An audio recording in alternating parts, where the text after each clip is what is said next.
We've got your questions about budgeting. James Moniz is going to answer them. He's from Bank of Hawaii. James, we'll start specifically with this one from Tuan, who says, I have 3 maxed out credit cards, school loans, and a car loan I'm trying to pay off.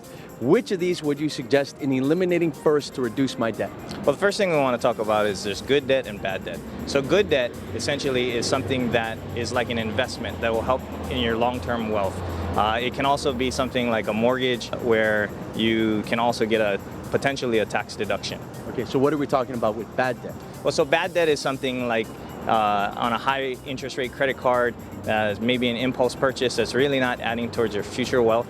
It's something that you probably want to pay off quicker. So I guess we let the student loan go, but as far as the maxed out credit cards and the car payments, where does he start first? Well, let's always think about the highest interest rates are the ones you want to pay down fastest, because if you don't pay off the higher interest rates, you're just adding to your debt. So you want to pay the highest interest rate first. Now, there are some people who like just paying the smallest balance first. So if he's got 3 maxed out credit cards, you take the one that's the smallest, knock that one out, and then attack the other 2.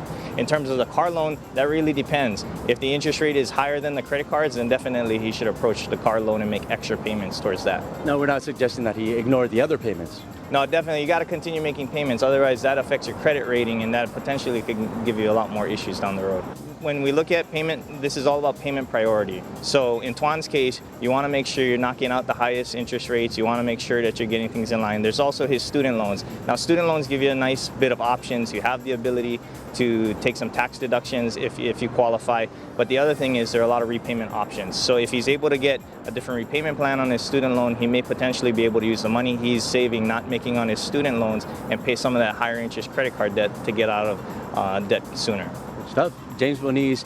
Don't forget, this segment only works with your questions, so go to our Hawaii News Now Facebook page. We're asking questions about saving for college coming up next week. For James Moniz, I'm Steve Uha.